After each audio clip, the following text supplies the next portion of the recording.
avez dit l'image de l'homme politique, c'est tous pourri. Que dites-vous quand vous entendez cela? Évidemment, je ne suis pas d'accord. J'ai bien dit l'image de l'homme politique. J'ai jamais dit que tous les hommes politiques étaient pourris. L'image, en tous les cas, c'est que tous les hommes politiques, ce sont tous des gens pourris par l'argent, par la corruption. Et en tous les cas, quand j'interroge à droite et à gauche, c'est ce qui ressort. Évidemment, je ne suis pas d'accord. Parce que être un homme politique, c'est un métier très difficile. Et qu'il y a des hommes politiques vraiment, beaucoup, la plupart.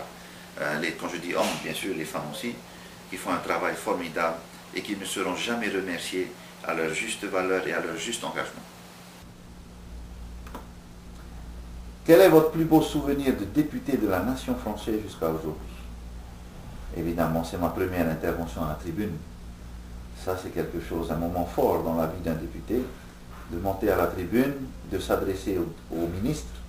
C'est impressionnant parce qu'on est en hauteur et on a tout l'hémicycle en face de soi. Et donc ça, c'est mon plus beau souvenir. Pouvez-vous nous raconter comment s'est passée votre adhésion au Tahouéra Biratira? Gaston Floss m'a appelé le soir de mon élection en tant que maire, alors que je venais de battre le candidat Tahouéra d'ici. C'est pour ça que politiquement, il est trop fort ce gars-là. Il m'a appelé. Comment on va dire, aucun sentiment particulier vis-à-vis de celui qui vient de perdre, sans candidat. Il m'a dit, je veux te voir demain matin.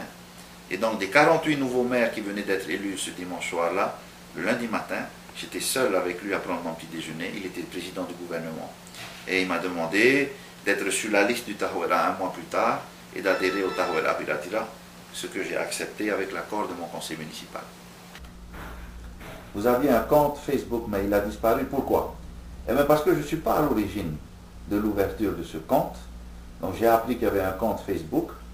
Et j'ai un peu peur que la personne, parce que je ne maîtrisais absolument pas ce compte. Et donc j'ai écrit à Facebook pour le supprimer. Pas parce qu'il me dérangeait, mais parce que je préfère que quelqu'un d'autre ne fasse pas les choses en mon nom et à ma place. Qu'est-ce que c'est ça? Quels sont les montants de vos indemnités de maire et de député? Alors, très clairement, en tant que maire, je gagne 169 000 francs par mois, en tant que maire. C'est pas mon indemnité normale, mais depuis que je suis député, mon indemnité de maire a été divisée par deux. Ce sont les nouvelles règles du CGCT, donc Michel Ébuyard et moi-même, depuis 2008, avons vu nos indemnités de maire divisées par deux. Donc je gagne 169 000 francs en tant que maire, et 568 000 francs en tant que député, c'est-à-dire pratiquement la même chose que gagne un représentant à l'Assemblée de Polynésie française. Quand j'étais ministre à l'époque, j'étais à 1 million par mois, tout juste, ce que gagne toujours un ministre aujourd'hui.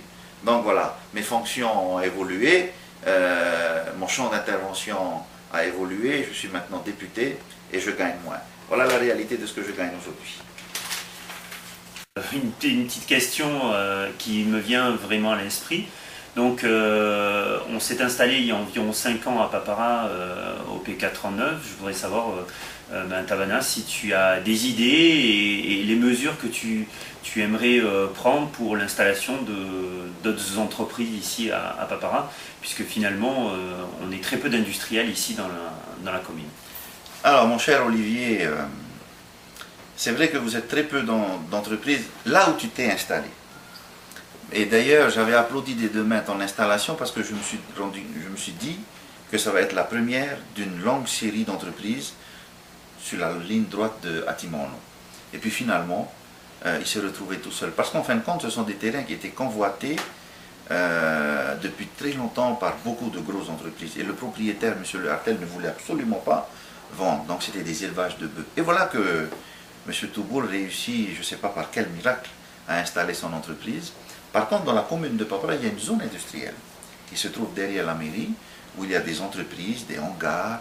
Demain va se construire une blanchisserie industrielle la plus grande de Polynésie, parce qu'elle est destinée à accueillir tout le linge du futur hôpital, entre autres, et c'est pour ça qu'il construit. Donc il y a des entreprises où on fait la peinture de Tramini et d'autres. Mais je voudrais dire à Olivier que Papara est une commune, entre guillemets, rurale.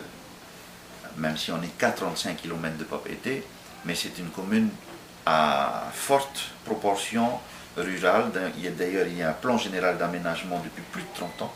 Et lorsqu'on regarde une photo aérienne de la commune de Papara, il y a 80% de vert et très peu d'autres couleurs, d'habitation et tout. Et je tiens à préserver ce cachet, et c'est ce qui permet à des investisseurs de venir nous voir parce qu'il y a beaucoup d'espace. Il y a beaucoup d'espace foncier qui, bien sûr, suscite la convoitise des gros investisseurs aujourd'hui. Mais Papara a à sa tête un maire qui n'a pas l'intention de brader sa commune, même pour un plat de lentilles et surtout pour un plat de lentilles.